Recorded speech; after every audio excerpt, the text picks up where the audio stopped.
करण सिंह दलाल ने आरोप लगाया कि कारखानों में इस्तेमाल होने वाली ऑक्सीजन को भी मरीजों को लगाया गया, जिससे आज मरीजों को ब्लैक फंगस व व्हाइट फंगस की बीमारियां हो रही हैं। इसी ऑक्सीजन को लगाने से लोगों की मौत हुई है। यह प्रशासन व अधिकारियों की गैर जिम्मेदाराना हरकत है।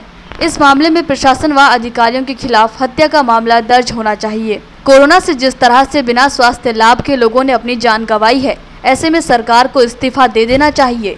सरकार ने यदि अधिकारियों के खिलाफ मुकदमा दर्ज नहीं कराया तो अदालत का सहारा लिया जाएगा। उन्होंने मांग की कि इस मामले की न्यायिक मजिस्ट्रेटों से कि कितने कारखानों में इस्तेमाल की गई ऑक्सीजन को मरीजों को लगाया गया व कितनी नकली दवाइयां मरीजों को लगाई गई। दलाल ने कहा कि अस्पतालों में उपचार के लिए आए 500 लोगों की मौत का ही रिकॉर्ड है, जबकि 2 गुना ऐसे लोगों की मौत हुई है जो घरों पर ही इस बीमारी से जूझते हुए मर गए हैं। उनका कोई रिकॉर्ड क्यों नहीं दर्शाया जा रहा। उन्होंने कहा कि कोविड मरीजों को बांटी जा रही किट में भी बड़ा घपला किया जा रहा है। इस किट को बांटने में ही करोड़ों रुपए का घोटाला हो रहा है। भाजपा नेताओं के कहने पर पलवल जिले में कोरोना वैक्सीन लगाई जा रही है। उन्होंने कहा कि ऐसी महामारी में लोगों के बिजली बिल माफ करने चाहिए, स्कूलों की फीस माफ करनी चाहिए व गरीब परिवारों के बैंक ऋण माफ करने चाहिए। कोरोना से मरने वालों के परिजन को सरकार आपदा प्रबंधन कोष से 5-5 लाख रुपए की मदद करे। वहीं पूर्व विधायक उदय बहान ने कहा कि जिस तरह से मुख्यमंत्री द्वारा पलवल जिले में 3100 बेड के कोविड सेंटर बनाने की घोषणा की गई थी, आज वे कहीं पर नजर नहीं आ रहे। उसमें भी बड़ा घोटाला सामने आ रहा है। साथ ही उन्होंने कहा कि सरकार कोरोना मरीजों को स्वास्थ्य सेवाएं देने में पूरी तरह से विफल रही है। कोरोना मरीजों को ना तो कोई अस्पताल में उपचार मिला है और ना ही उन्हें दी जाने वाली अन्य सुविधाएं मिली हैं। देखिए, ये तमाम पलवल जिले के अंदर हमने जो आंकड़े इकट्ठे किए हैं और जो हमने पूरे शहर के अंदर ही, क्योंकि वो रजिस्टर में लिखा जाता है मरने वालों का नाम, तो जो कम से कम 500 कोविड की मौत यहाँ पलवल के चारों तरफ हुई है। और अगर जिले का और गाँवों समेत अगर हम उन आंकड़ों को इकट्ठा करें तो इसमें 1000 तक ये लोग पहुंच सकते हैं मरने वालों की संख्या। लेकिन सरकार जानबूझ करके आंकड़ों को छुपा रही है।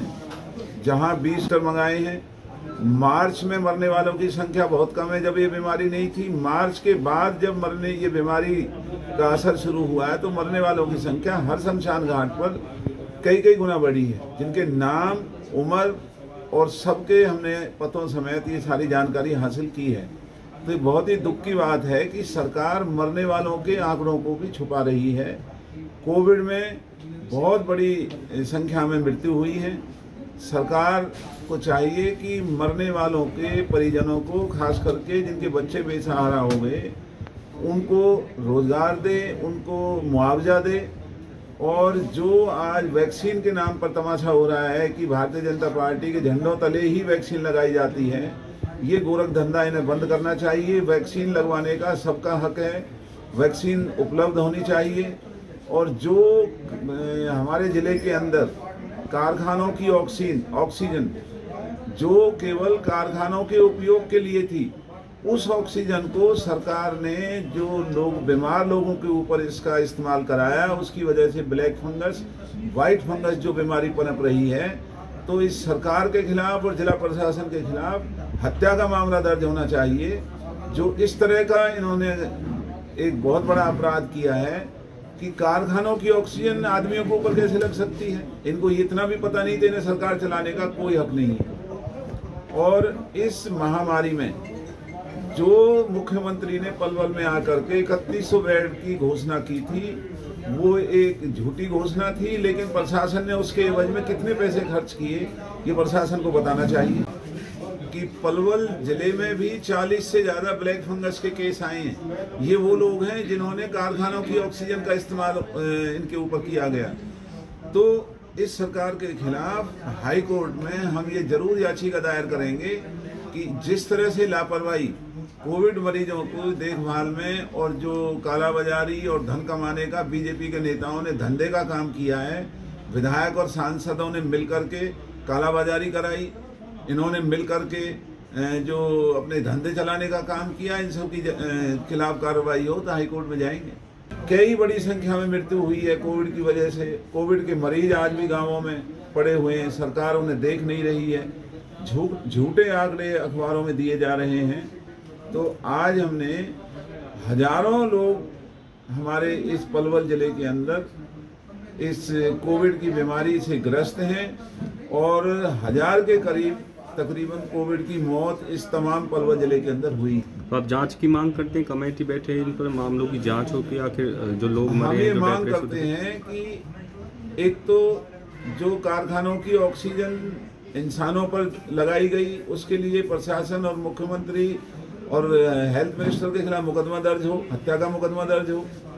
और दूसरा हम ये मांग करते हैं कि यहाँ पलवल में जो जुडिशियल मजिस्ट्रेट हैं उनकी अध्यक्षता में कमेटी गठित की जाए और वो ये बताएं कि कितना पैसा कोविड के नाम पर जिला पलवल में खर्च किया गया, कितने वैक्सीन यहाँ पर आए हैं, कितने ऑक्सीजन, कितने वेंटिलेटर, कितने इन्होंने हॉस्पिटल्स बनाए, कितने इन्होंने CHC PSC को अस्पतालों में कन्वर्ट किया, वो और कितने लोग सरकार मानती है कि इस बीमारी से ग्रस्त रहे, कितनों की मौत हुई। सरकार को इस पर एक सफ़ेद पेपर जारी करना चाहिए। अगर सरकार ने आपकी मांगों पर ध्यान नहीं दिया तो क्या party Congress party high court जा सकती है?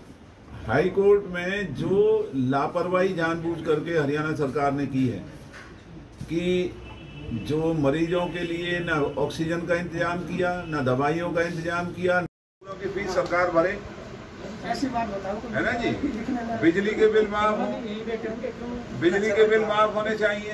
बताओ शर्मा जी कितनी फीस माफ करिए बताओ। बिजली के बिल माफ नहीं, हम ये कह रहे हैं कि सरकार दे इनको सरकार दे, ये भी तो स्कूल चलाएंगे ना, सरकार भरे इनका।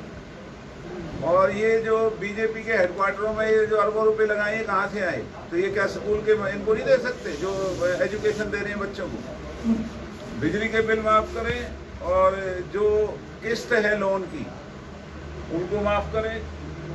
तो ये भी सरकार को करना चाहिए। ये कोविड किट जो बांट रहे हैं गाँवों में, उस किट में पूरा सामान ही नहीं है, जबकि उसमें 100 मीटर होना चाहिए, ऑक्सीमीटर नहीं, वो जो भी पहुंच रही है वो सारा सामान ही खा गए। तो करोड़ों रुपए का घोटाला है अजय बाबू। और आप एक काम करो, भारतीय जनता पार्टी के 3 विधायक हैं, 3.5 हमारे जिले में, 1 सांसद है, इनके इस्तीफे कराओ। कांग्रेस इन लोगों को मुआवजा भी देगी, कांग्रेस करेगी सारा वो बहन, दिलवाओ इनके इस्तीफे।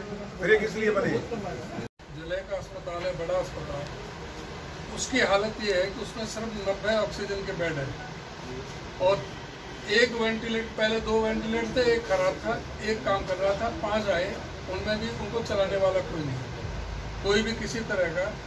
तो पूरे पलवल जिले के अंदर ये समझो कि सरकार की तरफ से सिर्फ 1 ही वेंटिलेटर उपलब्ध है और 90 ऑक्सीजन बेड हैं। जैसे बताया कि भाई 3100 बेड की घोषणा तो कर गए मुख्यमंत्री, कई धर्मशालाओं में कर गए, पॉस होटल की कर रहे थे, उसकी बात कर रहे थे, मिलेनियम होटल की बात कर रहे थे कि वहाँ वो कर रहे हैं, लेकिन सिवाय झूठ बोलने के और लोगों को मूर्ख बनाने के, इनकी सारे जो वायदे और जो बातें सारी झूठी निकली। और अभी मैं CMO का भी बयान पढ़ रहा था कि जो ब्लैक फंगस के जो ये केस आ रहे हैं पलवल में, उनका पलवल में कोई इलाज नहीं है, उनको वहाँ नल्लड़ भेजेंगे। यहाँ पर पलवल इतना बड़ा जिला होते हुए बहुत शर्म की बात है कि यहाँ पर इलाज के लिए भी कोई भी डॉक्टर या कोई भी यहाँ पर जो इंफ्रास्ट्रक्चर जो चाहिए वो कोई भी यहाँ पर उपलब्ध नहीं है। अभी जैसे दलाल साहब ने पलवल का बताया, मेरे पास लिस्ट तो ये सारे गांवों की है जो सरकारी आंकड़े। हमारे होडल में इन्होंने 1 अप्रैल से और 18 मई तक होडल में टोटल जो इन्होंने डेथ दिखाई हैं वो 17 और 6 23 और 10 33 इन्होंने डेथ दिखाई हैं। 33 डेथ दिखाई हैं 1 अप्रैल से 18 मई तक। और ये मैंने जो हमारा होडल का जो एक शमशान है गढ़ी रोड पर, एक हमारी बिरादरी का एक पुराना रोड पर अलग से है, तो जो गढ़ी रोड पे जो बड़ा शमशान है उसी के मैं बता रहा हूँ फरवरी में 28 थे, मार्च में 31 थे और अप्रैल में 66 इसमें थे, 4 हमारे वाले में 70 थे और मई में 16 मई तक, 18 मई तक बोल रही है, 16 मई तक 73 और 8 उधर हमारे वाले में 81, यानी कि अप्रैल और मई में लगाए तो 81 और 70 151 हो जाता है। 151 का अगेंस्ट ये 3300 कर रहे हैं। ये सरकार के हैं मेरे पास जो है, और इसमें हर गांव के हैं। और कोविड के इसमें जो मैक्सिमम जो रूटीन के हैं ना, वो महीने में मतलब डेली का एक एवरेज है और इसमें 1.5 महीने में समझ लो कि 150 आ गए, तो 5 गुना जो केस बढ़ रहे हैं ये कोविड के हैं। कोविड का नहीं रहे, जैसे दलाल साहब ने बताया कि कोविड के बहुत कम दिखाएं।